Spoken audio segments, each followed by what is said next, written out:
Coming up this week on the Course of Life podcast at the Wyndham Championship, there was tour card drama as the regular season ended and an underage champion. We get into all that. And of course, the LIV Golf versus PGA Tour lawsuit is now a real thing. All the gossip to get to from that. Plus, we're tuned into a celeb bomb drop and a tribute to one of our favorites from Mike as well. This week's guest, we have a hilarious sketch artist and comedian from Boston, where I just returned from. We have Fenti Fried Chicken on the Course of Life. He has a cool background and some really neat content coming your way, all shaped around New England. It's a recap of my New England trip and a pizza debate when we always end with food, and all of it is brought to you by our friends at Desert Fox Golf. They're the makers of the Phone Caddy. We tell you every single week that the Phone Caddy is our go-to partner here on the podcast, and they're our go-to product to keep your phone safe. I don't care who you are. You've got some sort of protection on your phone already, most likely, whether it's insurance or a case or a screen. This is the way to keep your phone safe. If you're on the golf course, the Phone Caddy straps right around the pole in your golf cart and keeps your phone where you need it to be seen at all times year-round. So check out desertfoxgolf.com. Promo code Course of Life for 10% off. Promo code Course of Life for 10% off at desertfoxgolf.com.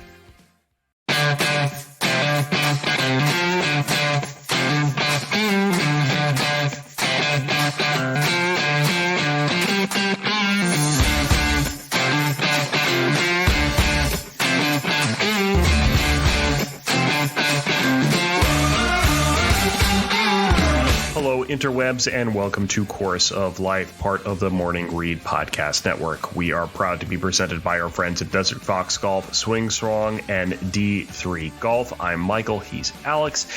And Alex, it was the regular season finale this weekend at the Wyndham Championship in North Carolina.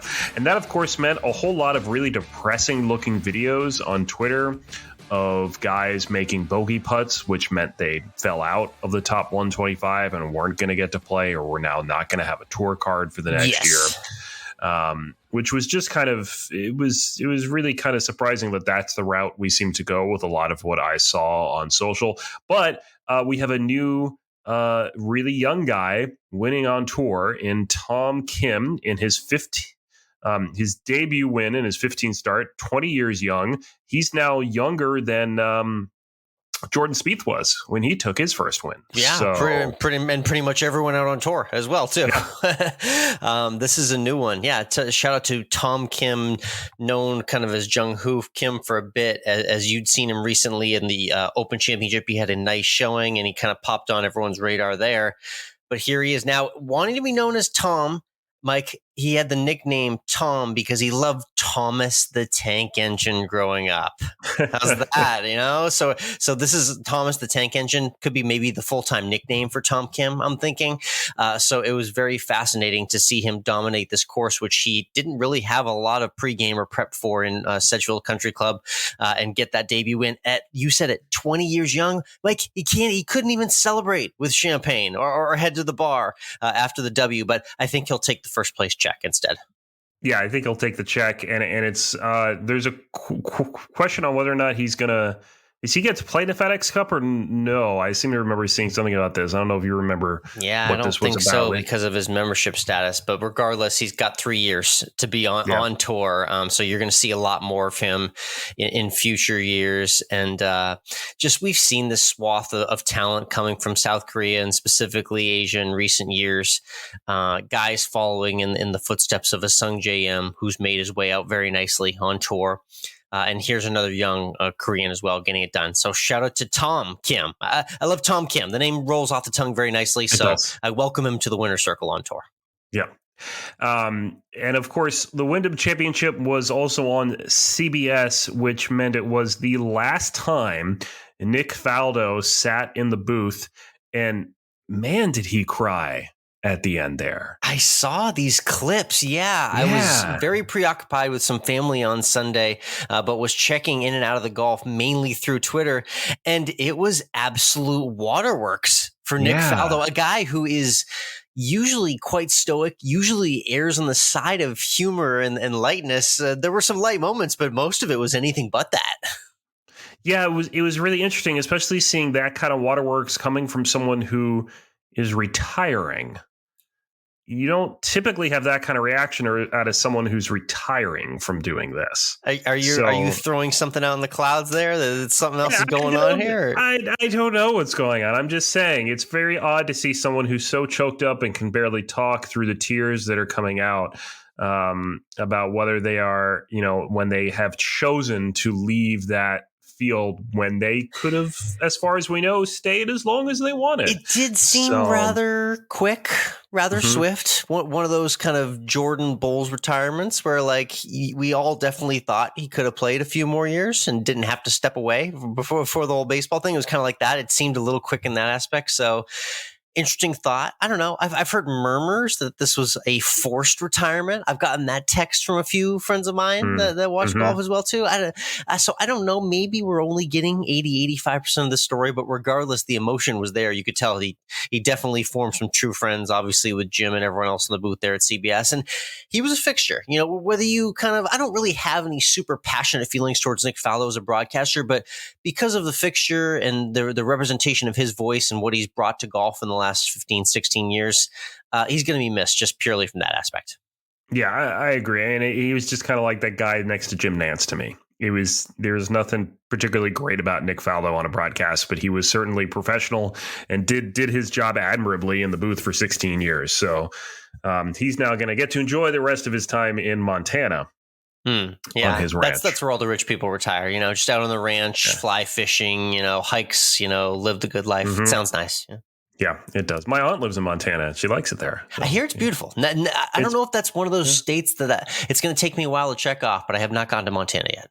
Yeah, and I've been there. It's very nice. It's kind of empty.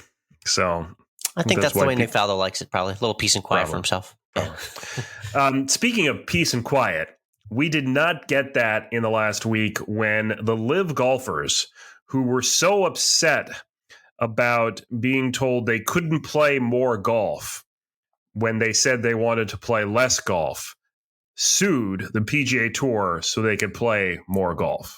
Yeah, we're getting petty and we're going to court, just like we discussed several weeks ago. It appeared to be going down that path, and now it's official with paperwork and all sorts of petty documentation on both sides too. I don't know how much you've seen on Twitter, but you can actually literally follow LIV Golf lawsuit account. There's a LIV Golf lawsuit account if you just want the Cliff Notes. I'm gonna have to follow that one. Yeah.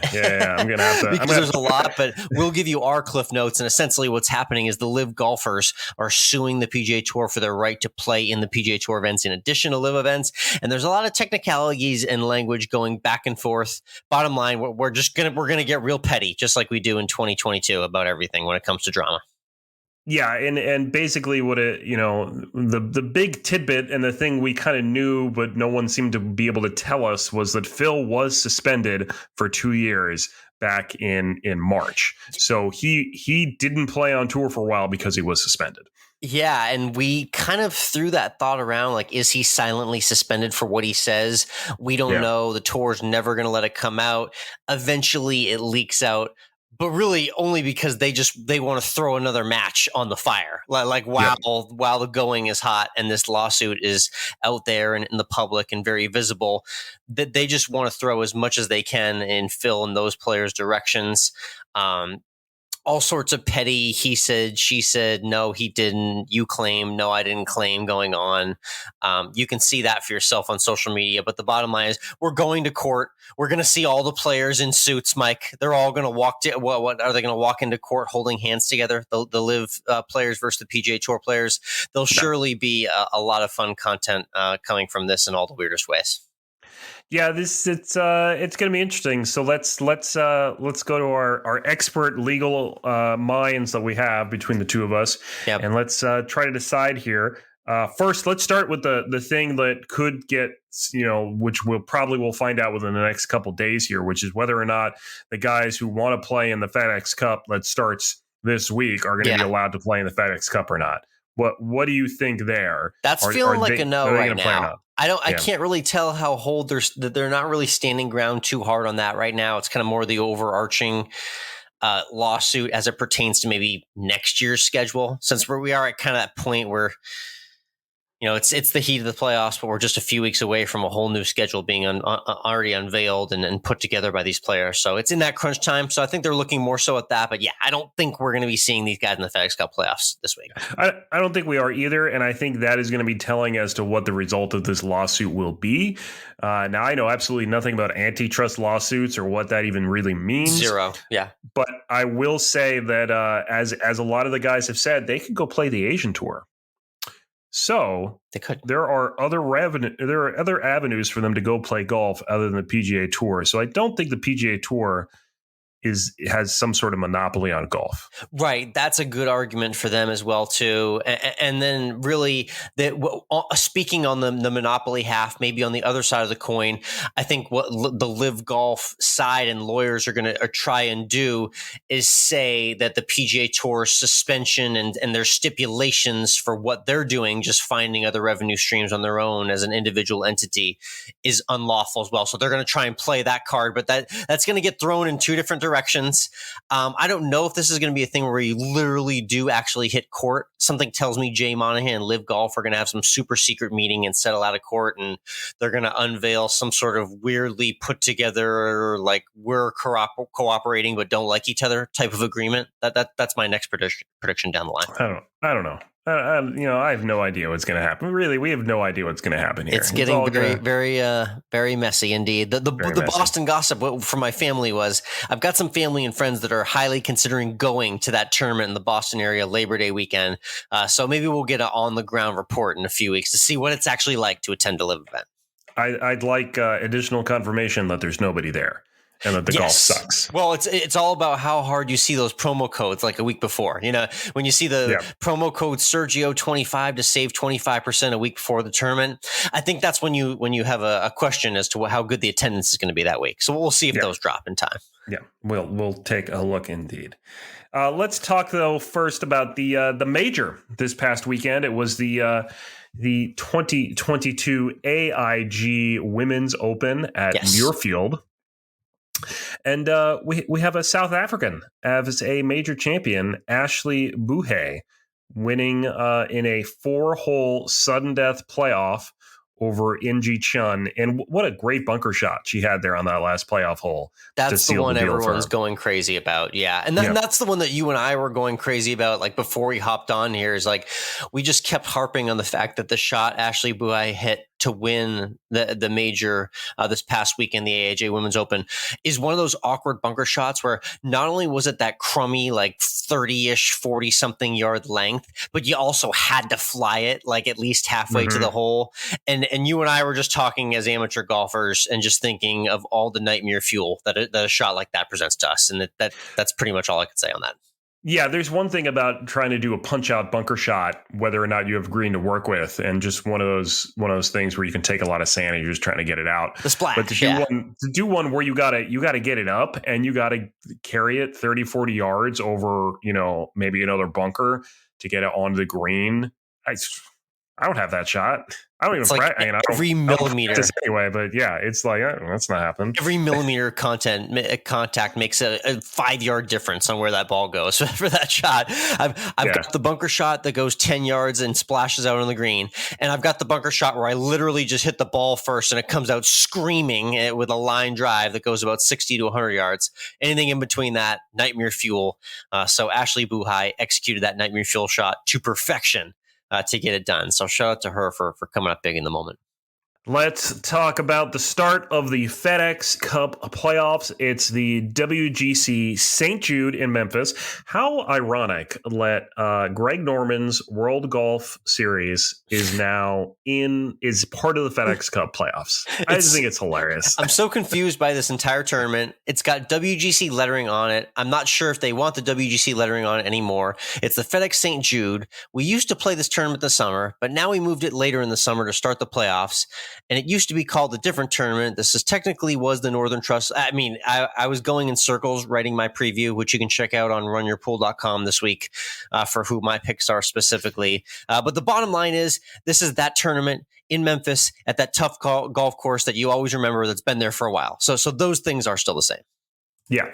And so we got 125 guys in the field. Surprisingly, it isn't, there are guys in the field. I don't really know who's in or who's out right now. I haven't had a chance to take a look at the list today to see who's really in or out. But let's just say like Colin Morikawa's clubs did make it. I don't know if you saw that on Twitter. Yep. His clubs were lying on the tarmac.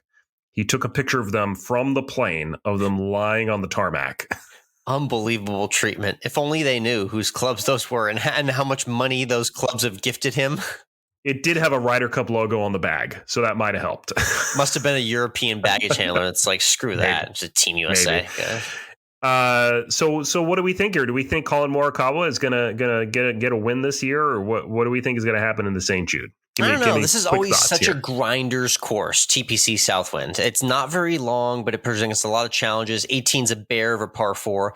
This is one of those courses where every year it sneaks up on you, and sneaky, the winner's going to be like closer to 10 under par than it is 20. It could even be single digits under par because with the way this course bakes in the sun, the wind and the grass are very unpredictable. It makes for a lot of meltdown moments. The guys I'm looking at this week are going to be grinders, guys that are mentally tough, guys that have been in good form recently and have experience on this course, most importantly. Not a lot of first timers. Koepka's won here, JT's won here, Abraham Ancer won here. I think it was in his second or third shot at the venue. So this is a cream of the crop type of week for me on my pick. So Morikawa could make that list. All right, let me ask, what are your chances on Will Zalatoris, who's going to have a new caddy mid-tournament, fires his longtime caddy, and is now going to have a new guy on the bag? Do you think this is good for Will Zalatoris? Is this like making a coaching change mid-season, and all of a sudden you find a spark that works for you, or is this a bad call for him? And I certainly hope so, because if you followed my picks in the last several weeks, you'd know that I have been just patiently placing $1 on Will Zalatoris every week for him to get that first win. And it's now not becoming profitable at this point, but I am pot committed to being there mentally, physically, and financially for Will Zalatoris' debut win, that I need to be part of that. So yes, I'm back on the bandwagon because I feel like it could happen any moment now. The mid switch caddy, it does call into question a few things though. So I'm a little nervous there. I got to check into his history in Memphis. Basically, that's going to be the differentiating factor to see whether he contends this week. So we'll have our full picks out on Wednesday evening on Twitter, so you can take a look there and see how we do. I was close this past week. Like top 5, I think it was. I finished top 5, I think. So I feel like I'm getting there. I feel like I could have a winner in the next 3 weeks. We've been sniffing the leaderboard. I feel like every week either you or I has a guy that's on page 1 and has a chance on Sunday and is within a handful. Like last week, I had Russell Henley, who was looking good in North Carolina all week, but just couldn't quite approach the leader. And Tom Kim got too hot. So hopefully we're saving our best firework moment with our picks for the playoffs. That's right. So keep an eye on Twitter. He's at Course of Life Alex. I'm at MWRINC. We'll have them up on Wednesday. For now, let's switch over to Tuned In and share what we're tuning into outside of the world of sports. This past week, I didn't have a book to read, and so I've realized that I have Seinfeldia, which I don't know if you got it for me, Alex, or if the wife got it for me. The wife seems to think she got this for me. So it's a book just about the Seinfeld series. Nice. You just read up. Who was it written? What perspective was it written from? It's just kind of about right now I've only read 4 chapters. Only just started reading it.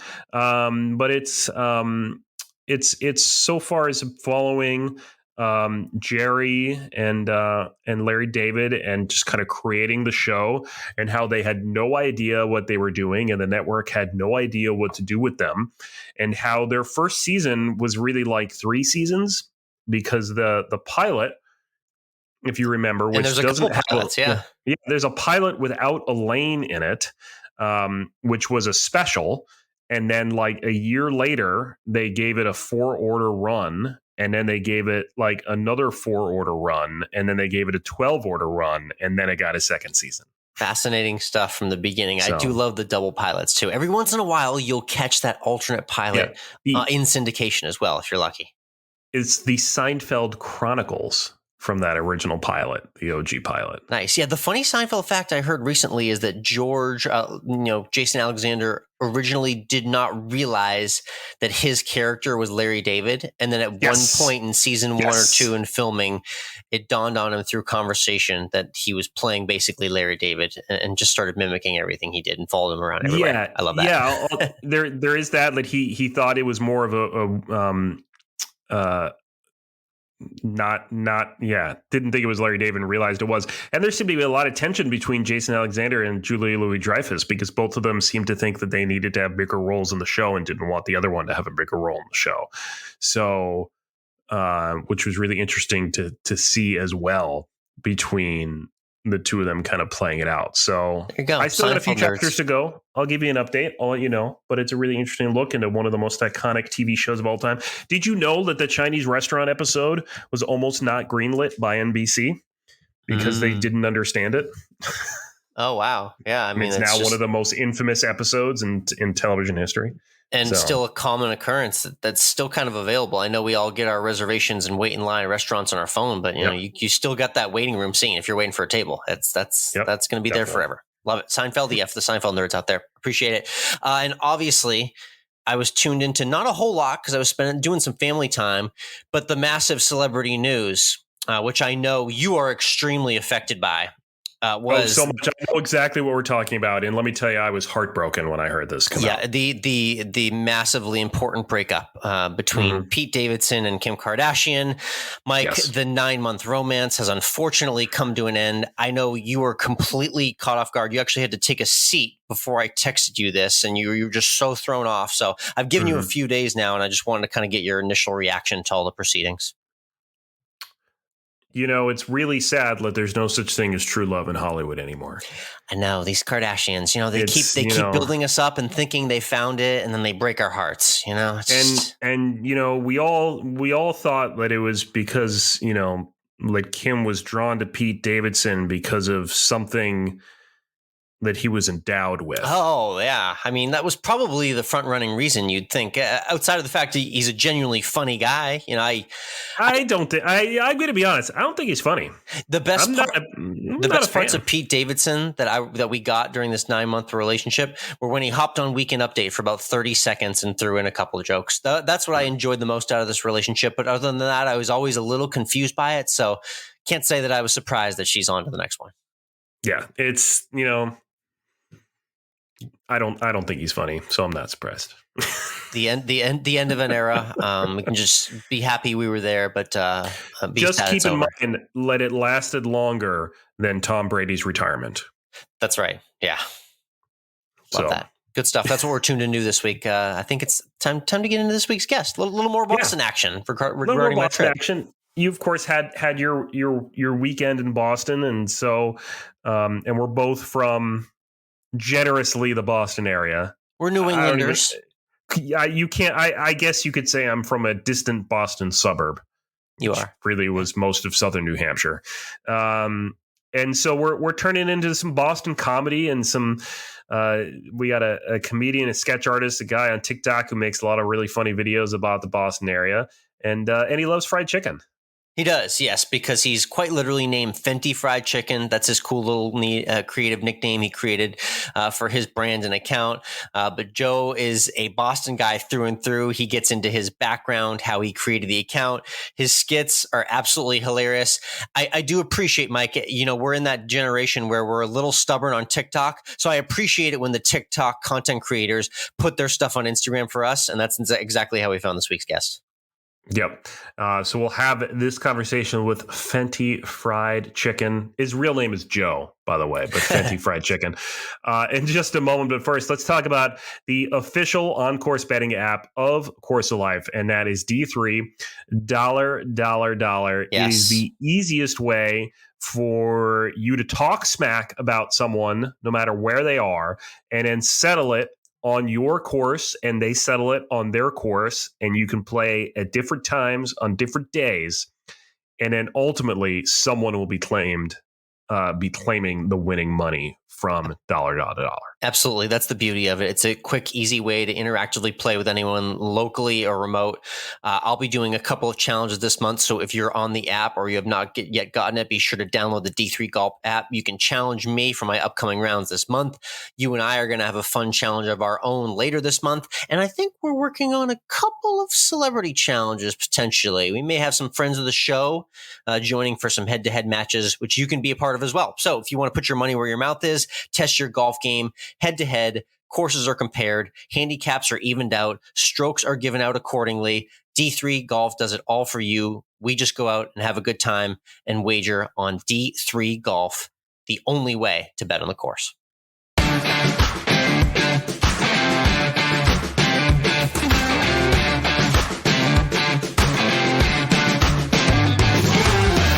Next up, from Boston, we have a content creator and comedian that's created some really great bits and takes surrounding life in and around Boston itself.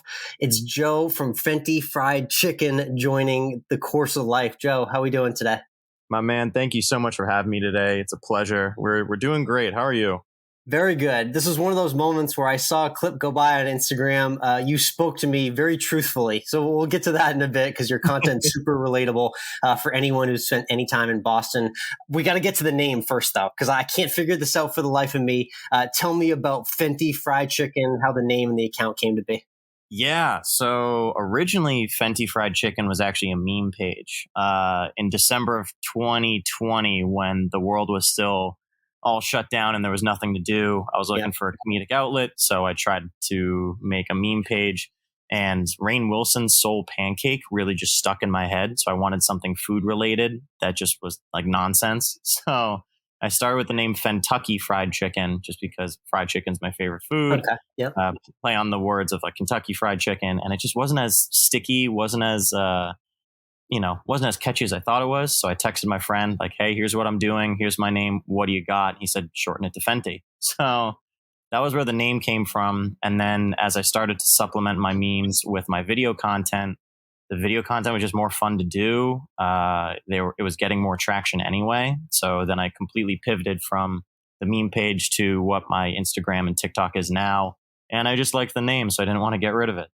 I don't blame you. So it was Kentucky Fried Chicken to Fenti Fried Chicken. Love that iteration. And the page, for anyone who hasn't seen it, is all about the Boston experience in every way, in the funniest ways too. My Boston experience, probably a little bit of fake one, admittedly. I claim to be a Bostonian, but grew up out in Metro West in Concord, but spent a ton of time in the city throughout my high school and college years, went to endless Boston sporting events.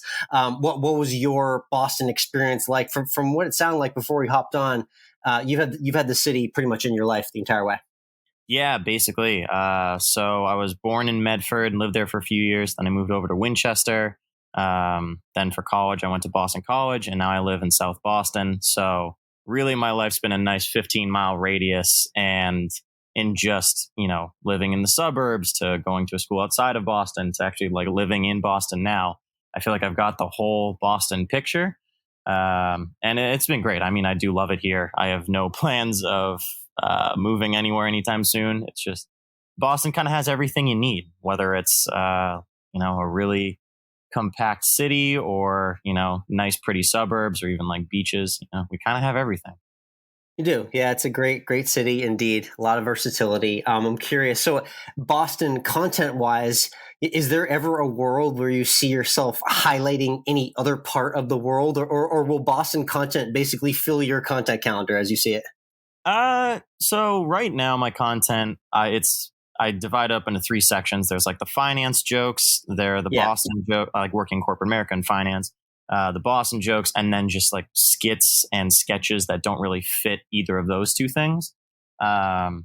So I could see my Boston stuff getting spread out. I've noticed I've done some bits about like Cape Cod and Nantucket. So that part of Massachusetts, I could see myself doing things in like Western Mass or maybe broader New England, but I'm not as familiar with those places. So I really try to write my stuff, script my stuff as things that I know. So I can at least say, hey, you might not see it that way, but in my time being in Massachusetts and Boston, this is what I've seen. So that's where I'm coming from. Love it. Cool. So let's talk about the account and what you've done. Some of the bits that I saw. Fenti Fried Chicken, again, joining us. Instagram, TikTok, check them out. Let's first talk about the different neighborhoods in the Boston metro area. There's some very subtle differences between how people act in different neighborhoods of Boston. Talk to me about kind of how those ideas come about for content like that, and what you find the funniest about the personalities in the different neighborhoods in town. Yeah, so that the idea of Guys by Boston neighborhood kind of came about after I was graduating college and thinking about where did I want to move. And people already had these sort of notions about what the different neighborhoods were like. So it had always been kind of brewing in the back of my mind. And then just in living here, I was seeing the differences in front of me. Like in Back Bay, you got a lot of the working population, a lot of people in banking and private equity and consulting, whatever it may be. So it's a more corporate crowd. But then in the North End, you still got some true Italian, Irish Bostonians who have like the full accent, who work in restaurants, So trying to highlight those little differences, because from the outside looking in, it can be it can look kind of the same, but when you've been here a while, you notice those little differences. And I think that's where the humor is. The humor is always in the details. So, and then as I got to continue that series to part 2, part 3, I had to expand out to suburbs and other neighborhoods. So Medford was in there, Somerville was in there, Dorchester. So really just it went beyond your North Ends, your Back Bay and your Southie, and kept going into, areas around Boston. But there's a finite amount. So that series didn't live beyond part 3 because I just couldn't think of anything that was sticky for I don't know, Woburn, Mass. Right. Yes. There's just not a whole lot that attaches itself specifically to Woburn. You just drive through it, right? Yeah. Yeah. And the couple content that you do with Everyday Maggie, how did that come about as well? Yeah. So in response to one of my Boston Guys by Neighborhood bits, Maggie reached out to me saying, I love it. Can I do Boston Girls by Neighborhood? And I was so flattered that she reached out to me. It's not like I owned that bit. Yeah. But two, it was just cool to be known for that thing. So I said absolutely. And I gave her some ideas for what she could do. I had some jokes that wouldn't really play to the male perspective. So gave her the, what I thought would be good for Seaport and what would be good for the West End. And, she loved it. So we started chatting through there. And one day in our talking, she said, we got to do Boston Couples by Neighborhood. It would just be a perfect fit for both of us. So we worked together to film that. We did a Patagonia gift exchange one. And she's just incredible to work with. She's super funny, really just down to have a good time. So explain the Patagonia vibe for everyone outside New England who has no clue what that is, the significance of the Patagonia, and also how many Patagonias it took for you to get that raise eventually. Yeah. So really in just working in corporate America, in finance specifically, it seems like any time the company gives you a gift or a thank you, it's in the form of a Patagonia. Yes. So I've worked in corporate America for 3 years now, and also had an internship there. And even just that, I've got 4 or 5 Patagonia vests, quarter zips, vests, just from being there. And obviously I've been the same size since freshman year of high school. So all the ones that were gifted to me then still fit in my wardrobe. But I noticed that the joke was there is that everyone is wearing these things. It's supposed to be this outdoorsy, one with nature brand. And yet the corporate America world has just co-opted it into its identity. And I thought that was so funny that every time you'd walk to work, you would see hundreds of people in their Patagonias. So I thought, let's make jokes about this. Oh, yeah. And the Patagonia thing, I mean, it gets slipped on in every conceivable outfit. It's worn in the casualest and most fancy settings, it seems. It can be paired with a dress shirt if you're in the right office in Boston. So it's definitely part of the wardrobe indeed. One other thing that you mentioned as well, too, is your background, and tell me a little bit about just the industry in general. You do some awesome finance bits. What one group and subset of people that I think maybe goes outside of Boston into many cities is just the finance bro, the banker bro. What is it that sets that breed apart and how they act and live in Boston? Yeah, it's It was just, I was noticing the similarities across people in no matter what industry. You kind of have the same sort of vibe for the finance bro. They're kind of a younger crowd. They think they're more important than they are, but yet they're all kind of the same in how they look and dress. Right. So, they put on their blue gingham shirt and their black Patagonia vest and their khakis, and they walk on over to work or take whatever, red line, green line. And they just kind of do stuff that is boring, I think, at least. I don't know, how fun could it be being in Excel all day, but yet they think it's the most important thing in the world and they're happy to talk your ear off about it. Yeah. I'm like, all right, let's make fun of it here that, really at the end of the day, we're just changing PowerPoints and changing Excel sheets so we can just go have fun with our friends afterward. I appreciate the perspective, indeed. A couple other things I wanted to quickly ask about. Colleges. There's a lot of them in Boston for people who don't realize. Like, it's you lose count when you try and get them all on a list. What is maybe the hardest or difficult college to depict? You've done a great job showing off the personalities of BC, Harvard, MIT, and all the nerd schools as well too. BC grad yourself. Well, which one's the trickiest to pinpoint? It's any school that just has a lot of people in it. Like, I'm struggling with Northeastern right now because the student body is so massive and there's so many different parts of that school. Like, you have a great athletics program, but you also have, super smart engineers. And then there are also people going for law or for medicine. And like, I can't boil this down into just like one or two sentences.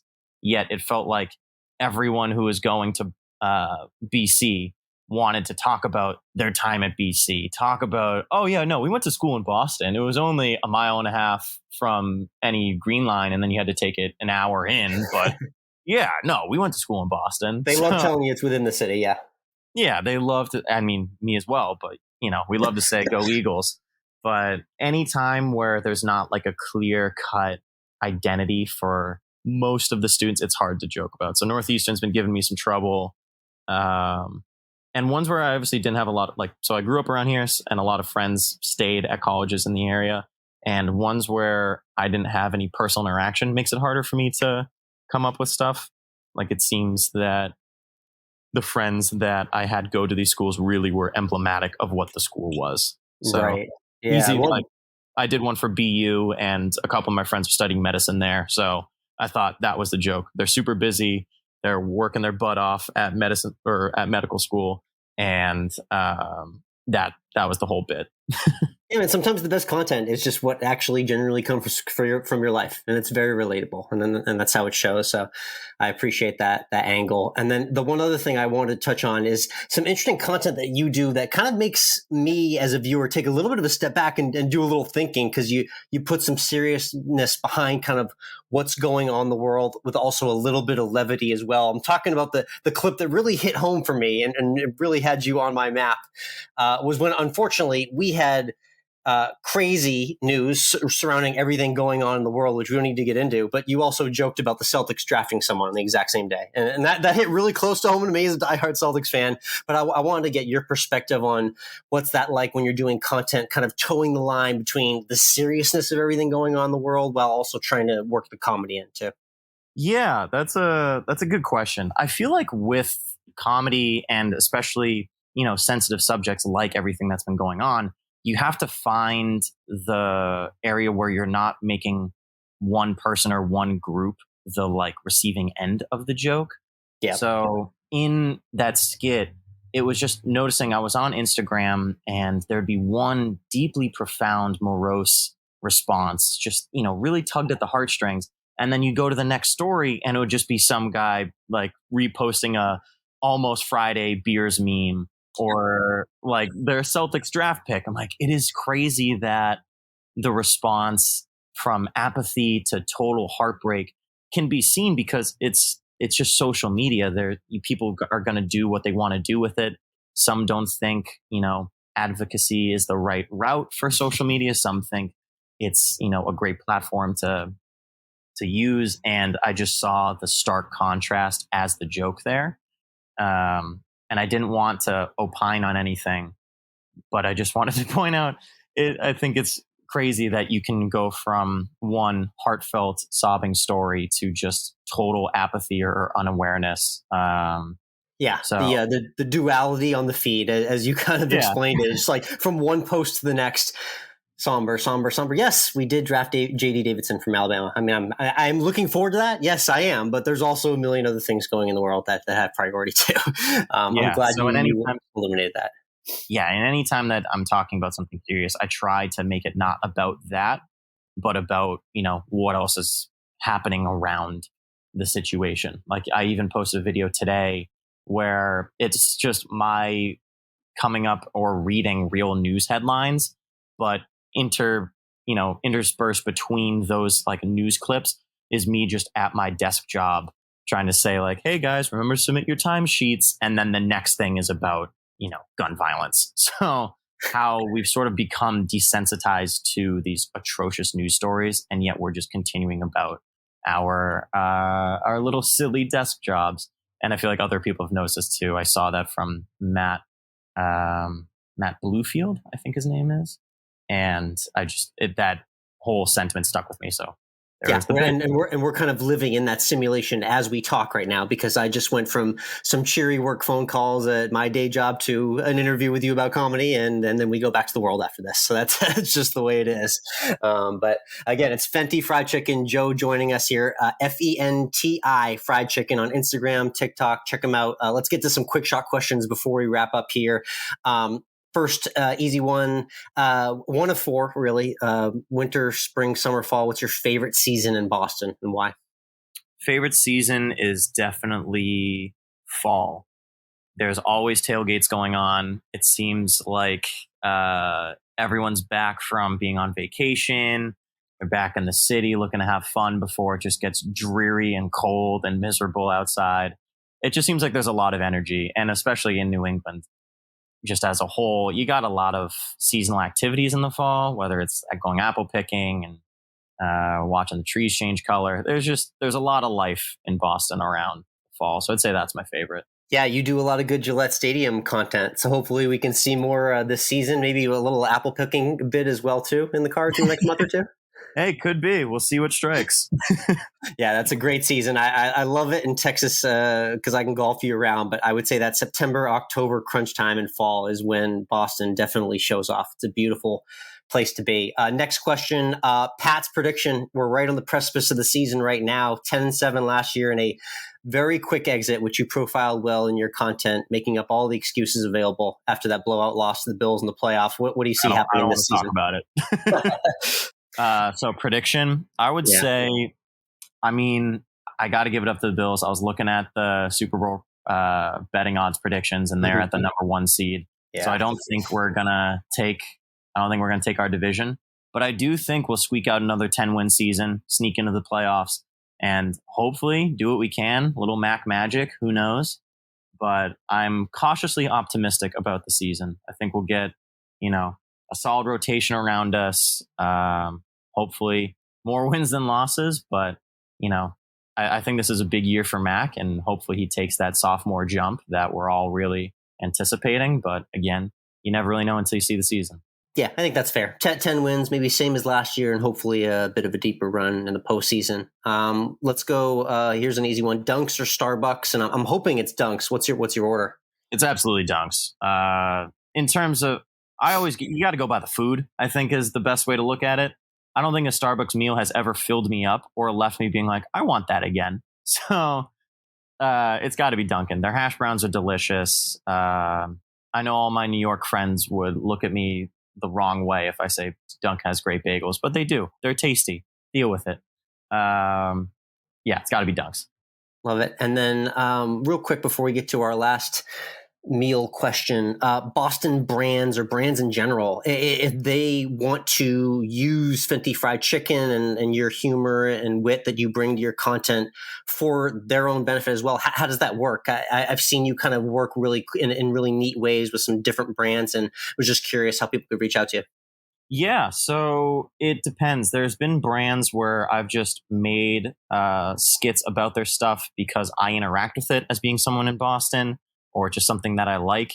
and someone on their team will reach out to me saying, hey, that was really funny, or we really liked it. Do you want to keep doing it? And we'll supplement you with whatever it is, beverages, clothing, and we'll, throw a little change in your pocket. I'm like, absolutely. I already like your stuff. So happy to put it in a more positive light, but still looking to make a joke about it.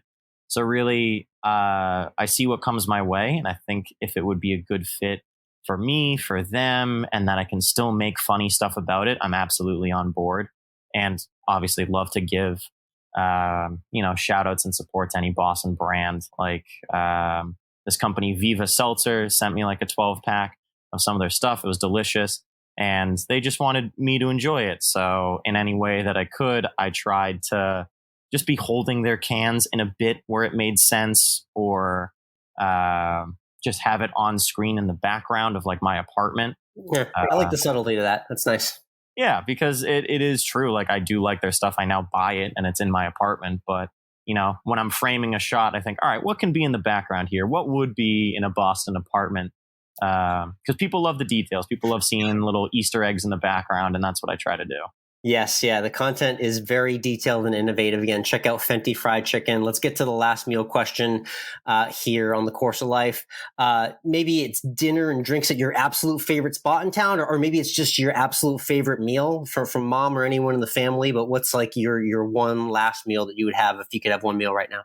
One last meal. It's got to be a true, authentic chicken and mashed potato bowl. So like KFC has one where it's the whole works of mashed potatoes, popcorn chicken, cheese, corn, gravy. But like, got to have that real home style done, like real handmade mashed potatoes, some like real deep fried chicken, and just, piping hot gravy. So if I could get like a true authentic, like grandma style home cooked chicken and mashed potato bowl, that would probably be my last meal. Love that. That is very true to the fried chicken brand as well, too. Oh, of course. That's why it's Fenti Fried Chicken. It's my favorite Where food. is your, bonus question, where is your all-time favorite fried chicken? Anyway.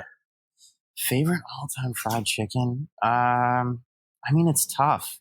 Because right now I'm doing a personal review of all the fried chicken sandwiches I can get. Oh, nice. Yeah, I love that all the fast food places have picked up on that. Everyone loves fried chicken. So I've been trying to rank where I think all the fast food fried chicken sandwiches rank. And right now I think Popeyes is the number one. Super crispy and fluffy. So while it's not like the best fried chicken place in the world, I think they do a fantastic job with the fried chicken sandwich. But more to come on that later. Love it. Awesome. Joe, thank you so much for hopping on the Course of Life. Again, it's Fenti Fried Chicken on Instagram and TikTok. Check him out for all his content. Thanks again, and looking forward to seeing what you produce. Hey, thank you so much for having me. It's been a blast.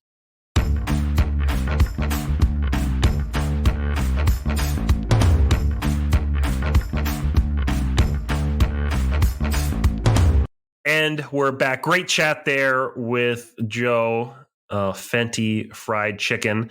Can we talk about Patagonia for a second? For those people not in New England or never spent time in New England, Patagonia is New England's North Face. Yes, really. Well put. I mean, you might think that LL Bean is New England's North Face, but LL Bean is affordable. It is. I had the LL Bean backpack. Did you have an LL Bean backpack?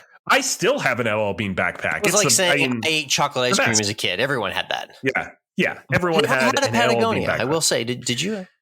I don't think I ever owned a piece of Patagonia. I was generally making fun of the kids that had the Patagonias. I always did, even though I lived in a prep town and very nice upbringing.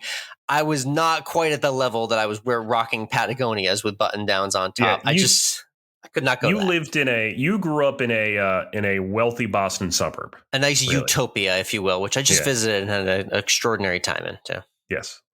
But definitely love the connection to Joe and the Boston content. It kind of brings us back home when we see all the New England content, talking about the New England schools. We just don't have those conversations as much where you and I are in Texas and Georgia. So it's always neat to establish those connections to back home. And Joe does a great job with his content. So be sure to check him out. Follow Fenti Fried Chicken as well. And if you love this podcast or interview or anything else you've heard so far, be sure to smash that subscribe button right now so you can stay tuned. Let's hashtag AlwaysEndWithFood. Yeah, let's do it. Brought to you by our friends at Swing Strong. Ditch the traditional sports and energy drinks. Go with Swing Strong. You add it quickly to water or any drink mix, and it gives you a nice, flavorful, energy-packed dose of caffeine, acids, vitamins, and electrolytes that you need to keep going throughout your entire round. Get swingstrong.com. Let's get to my trip. Like I mentioned, it was a New England trip that was action-packed. I got to 4 New England states, Mike. Wedding in Connecticut, time at home in Massachusetts, drive up to New Hampshire, and then you can take the boat from New Hampshire to Maine on the lake that we stayed. So I got 2/3 of New England in about 72 hours. There you go. Do you feel like you got enough New England? Do you feel good for a while now, or a good summer dose? Yeah, you know. Did you get the lobster? I did. Yes. Okay. Not only did I get the lobster I got the fried seafood fix right off the bat. Saw Plymouth Rock as well, the most underwhelming national landmark, I'd probably say. Why? I'm sorry. Why did you go there? Why did you waste your time? So we had lunch planned about a half a mile away. And as soon as I noticed that Plymouth Rock was on the map directly next to the restaurant, I immediately decided that this was a perfect opportunity to show my wife for the first time the most underwhelming landmark in the continental United States, where the Pilgrims landed. Plymouth Rock is quite literally a small boulder that is dug down and barricaded, and it's quite uneventful, and it was laughable at best. It's right next to the road too, if memory serves. Right, yes. It's like literally it's 8 right feet next from to the sidewalk. Yes, yeah, right, just where the Pilgrims intended it, right next to the sidewalk. Just where it was supposed. Yeah, exactly. Yeah, so we got the fried seafood there, but we eventually got the lobster in New Hampshire. My wife cracked her very first lobster with her own bare hands. So we went through the technique and everything, and always great to have a nice fresh red one boiled. So I got the seafood fix indeed, and it was just enough New England time. Excellent. I'm glad to hear that you got what you needed there. I did. We'll see them next probably in 2023. So that was a good, successful trip home, though. What were you up to this past week? Well, I got a question for you, Alex. Oh, okay. All right. If you were to, order a pizza. Yep, did that last weekend. But you're not going to go for like a pepperoni or a supreme or sausage. Not one of those typical pizzas. What are you going for? What's your alternative go-to pizza? Limit to one topping or all across the board, any kind of variety? You can do whatever you want. So typically in this scenario, if we've all decided as a group that we're just going to get a cheese and then we want to get something else and we want it to be a little different, but not pepperoni or supreme, I am, because of my love for all things buffalo chicken, I'm on a big sales pitch for buffalo chicken pizzas whenever I can. Yes. They're not made everywhere, and I'd say maybe about 3 out of 10 pizzerias actually make them. I had my favorite one back in my hometown this past weekend, so I'm a little biased in the memory bank, but that's usually what I'm petitioning for these days in my adult years. So if it's not cheese and it's not one of the classics like a pepperoni supreme, I'm going buffalo chicken. What are you typically selling these days? I mean, a buffalo chicken is always great. We typically would maybe do a barbecue chicken pizza. Yes. And this weekend, actually, we were a little lazy there tonight. We didn't want to cook, so we ordered out. And we ordered from a place where we typically get a barbecue chicken pizza from, but I didn't want it, so I got a chicken bacon ranch, which is also like one of those pizzas that people don't think about, but it is really, really good. What was the ratio of cheese to ranch there on that pizza? That's something I'm always wondering when I get that. It was actually served with ranch dipping sauce as well. Wow. But more importantly, it had a excellent amount of bacon on it. Nice. That's a good alternative. That's really what makes it. So and my other thoughts before we wrap would be the chicken broccoli Alfredo. Will you mess around with that? Yeah, it depends on. I don't know if I would do it with Alfredo sauce, but like broccoli on a pizza, if it gets like roasted broccoli, it gets nice and dark and gets really, really kind of crispy almost on the florets. It can be really good.